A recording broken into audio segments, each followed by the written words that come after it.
ہمارے پاس جب لوگ آتے ہیں اور وہ داخل طریقت ہوتے ہیں تو ہم جو بنیادی چیزیں ان کو بتاتے ہیں تو ان میں سے ایک چیز یہ لازمی بتاتے ہیں کہ رزق پاک نہیں ہوگا تو باطن روشن نہیں ہوگا. یہ بنیادی بات ہے.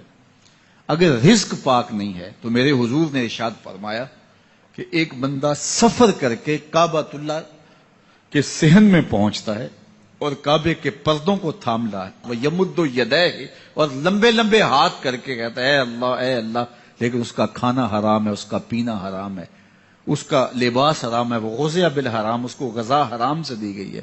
میرے حضور نے فرمایا اس کی کوئی دعا قبول نہیں ہوگی.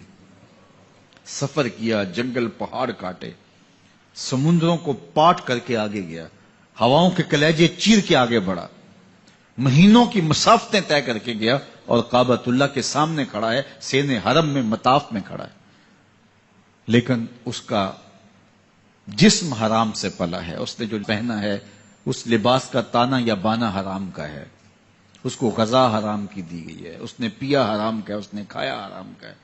تو پھر اس کا یہ سارا سفر رائے گاں چلا جائے گا, اس کو کچھ نصیب نہیں ہوگا. تو سب سے پہلی شرط اس عنوان سے عقل حلال ہے. اس کے بعد پھر صدق مقال ہے کہ آپ کی زبان جھوٹ نہ بولے. جب کوئی شخص جھوٹ بولتا ہے روحانیات تو دور کی بات ہے, اللہ کے فرشتے اس سے 1 میل دور ہٹ جاتے ہیں. جب کوئی شخص جھوٹ بولتا ہے تو حدیث پاک میں آتا ہے اس کے منہ سے ایک خاص قسم کی بدبو نکلتی ہے.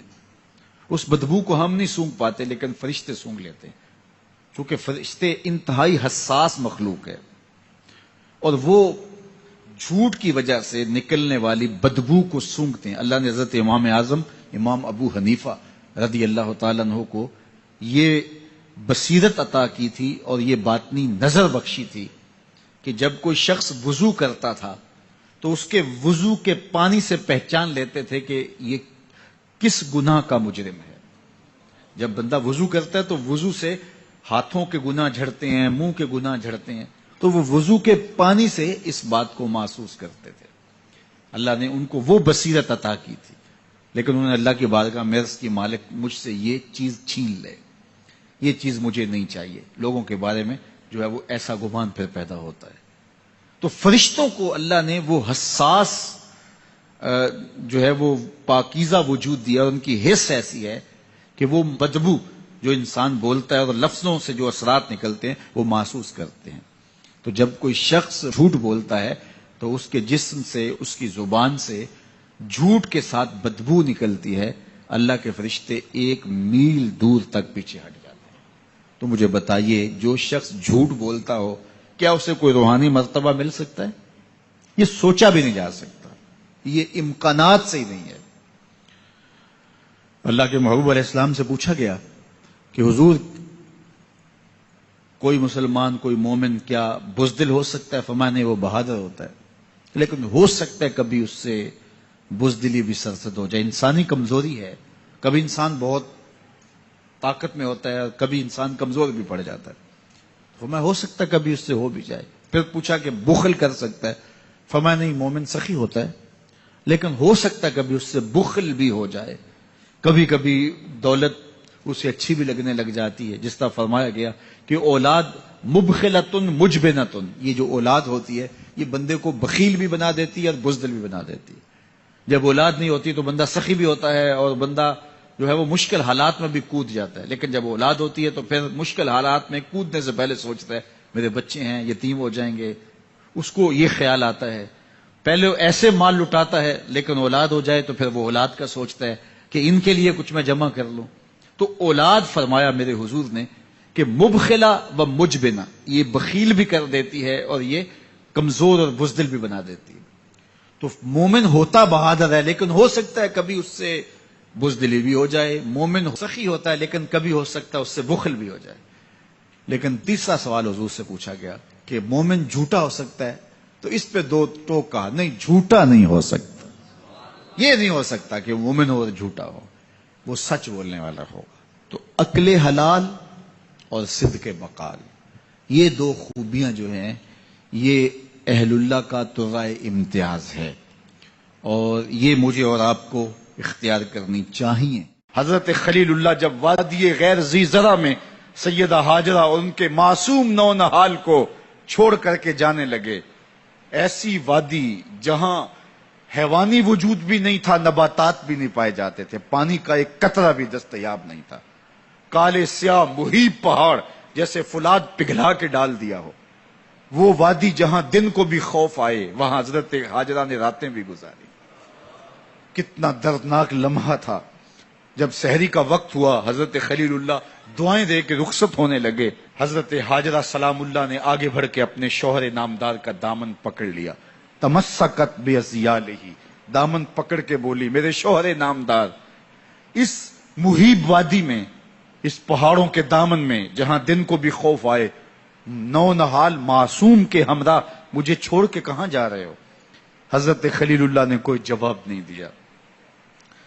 پھر قدم اٹھایا تو زوجہ نے پھر دامن پکڑا، پھر وہی سوال، پھر کوئی جواب نہیں آیا. تیسری مرتبہ دامن پکڑا، خلیل اللہ کی جانب سے کوئی جواب نہیں آیا. تو خاتون خود بولی، کیا اللہ کا حکم تو نہیں؟ تو حضرت خلیل اللہ نے کہا، نعم، ہاں اسی کا حکم ہے. حضرت ہاجرہ نے دامن چھوڑ دیا، کہا جائیے، خیر سے جائیے، اگر اس کا حکم ہے وہ ہمیں ضائع نہیں ہونے دے گا. جہاں دن نہیں گزارے جا سکتے تھے، پھر اس خاتون نے وہاں راتیں بھی کاٹی. وہ وادی جس میں وحشت بھی قدم رکھتی تھی ڈر ڈر کے، جہاں پھرتے تھے آوارہ تھپیڑے بادے سر سر کے، جہاں پر گھاس اگتی ہے، جہاں نہ پھول کھلتے ہیں، مگر وہ سرزمین ہے آسماں بھی جھک کے ملتے ہیں. اپنی پاک باز بیوی اور نونہال بیٹے کو چھوڑ کے حضرت خلیل اللہ دعائیں دے کے رخصت ہو گئے. تھوڑا سا توشہ تھا، 2-1 دن کے بعد ختم ہو گیا. پھر ماں کی چھاتی سے دودھ بھی خشک ہو گیا. نونہال پیاس سے تڑپنے لگا. ماں تو پھر ماں ہوتی ہے، تڑپتی ہوئی ممتا کا دل بے قرار ہوا. ایک پتھر کے سائے میں معصوم اسماعیل علیہ السلام کو لٹایا اور پانی کی تلاش میں جبل صفا پہ چڑھی. اطراف میں آسمانوں کی طرف دیکھا، کہیں کوئی پرندے اڑتے دکھائی دیں اور پانی کا نشان ملے اور میں وہاں سے بیٹے کے لیے 2 بوند لے آؤں، لیکن کچھ دکھائی نہیں دیا. تا حد نظر پھیلا ہوا آسمان ہی آسمان ہے اور پہاڑی پہاڑ نیچے دکھائی دیتے ہیں. پھر مروہ پہ آئیں، درمیان میں نشیبی جگہ تھی، وہاں بیٹے کا من مونا چہرہ دکھائی نہیں دیتا تھا. دوڑ کے گزری اور جا کے صفا پہ گھوم کے دیکھا، کچھ نظر نہیں آیا. ادھر بھی دیکھ لیا، ادھر بھی دیکھ لیا، لیکن ماں تھی. پھر دوبارہ صفا پہ آئی، صفا پہ دیکھا، کچھ دکھائی نہیں دیا. پھر تڑپ کے مروہ پہ آئی، وہاں پھر دیکھا، کچھ دکھائی نہیں دیا. پھر صفا پہ آئی، کبھی صفا پہ کبھی مروہ پہ. تڑپتی ہوئی ماں کی ممتا، بے قرار دل. ادھر پانی کی پیاس سے تڑپتا ہوا معصوم اسماعیل پتھر کی اوٹ میں. درمیان سے ماں گزرتی ہے تو بھاگ کے گزرتی ہے کہ بیٹے کا من مونا چہرہ بھی نگاہوں کے سامنے رہے. ذرا منظر تو دیکھو کتنا دل آویز ہے. اللہ اکبر، سینوں میں پتے پانی ہو جائیں، پتھر بھی ہو تو پگھل جائے اس زہرہ گداز داستان سے. لیکن اللہ پر توکل اور ماں کی بے قراریاں، کبھی صفا پہ کبھی مروہ پہ، زبان پہ شکایت نہیں ہے. پھر جب مروہ پہ پہنچتی ہیں، 7 چکر مکمل ہو گئے، تو ادھر کیا دیکھا کہ معصوم اسماعیل ایڑیاں رگڑ رہا ہے. ماں کا دل ڈولنے لگا کہ بیٹا آخری لمحوں میں ہے. دوڑی کہ بیٹے کو جا کے اپنی چھاتی سے چمٹاؤں، ہو سکتا ہے 2 قطرے دودھ کے اس کی زندگی کی آس بندھا دیں. تو ماں دوڑتی ہوئی آئی، لیکن جب قریب آئی تو منظر بدلا ہوا تھا. معصوم کی ایڑیوں کے رگڑنے سے تازہ چشمہ پھوٹ رہا ہے. پانی ہے کہ بے قابو ہونا چاہ رہا ہے. آگے بڑھی، جلدی جلدی مٹی کی منڈھیری کرتے ہوئے کہا، زم زم، رک جا رک جا. اللہ اکبر. ہاجرہ سلام اللہ علیہا نے حضرت اسماعیل کی محبت اور اپنے رب پر توکل کی انوکھی اور البیلی داستان رقم کی. کہا، ہاجرہ تو نے بھی حد کر دی، لیکن قیامت تک تیری راہوں کو بھی جلوہ گاہ بنا دیں گے. یہاں نبی بھی دوڑیں گے، ولی بھی دوڑیں گے، غوث بھی دوڑیں گے، کتب اور ابدال بھی دوڑیں گے، شہنشاہ بھی دوڑیں گے، کج کلا بھی دوڑیں گے. یہ دوڑنا ہم عبادت بنا دیں گے، حتیٰ کہ امام الانبیاء بھی ان راہوں کی سائی کرتے رہے. عجیب رنگ، عجیب منظر اور عجیب کیف کا عالم. اچھا، یہاں رک کے ایک بات کرنا چاہوں گا، اگر آپ کی توجہ ہو. جہاں حضرت ہاجرہ دوڑی اور ان کے مبارک قدم وہاں لگے اور لگ کے ہٹ گئے، عارضی نسبت ہے، مستقل نسبت نہیں ہے.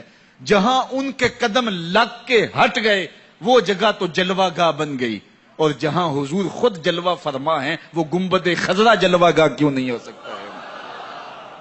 اب یہ پانی جہاں حضرت اسماعیل کے قدم لگے، یہ پانی دنیا کا عظیم ترین پانی ہے، اور پھر اس کا پروٹوکول یہ ہے، اس کو کھڑے ہو کے پیا جاتا ہے۔ یار یہاں بھی روک کے ایک بات کہہ دوں، حضرت اسماعیل کے قدموں کو چھونے والے پانی کا پروٹوکول ہے کہ اس کے لیے کھڑے ہو جائیں، اور حضرت اسماعیل مسجد اقصی میں جس کے پیچھے کھڑے ہو کے نماز پڑھتے ہیں، اس امام کے لیے کھڑے ہو کے مصطفیٰ جان رحمت پہ لاکھوں سلام پڑھ لیں تو اس میں شرک کہاں سے آ جائے گا؟ تو یہ تکریم ہے، یہ عزت ہے اس پانی کی کہ اس نے حضرت ذبیح اللہ کے قدم چھوئے ہیں۔ تو یہ سارا حج اللہ اکبر ہمیں ہمارے ماضی سے جوڑتا ہے۔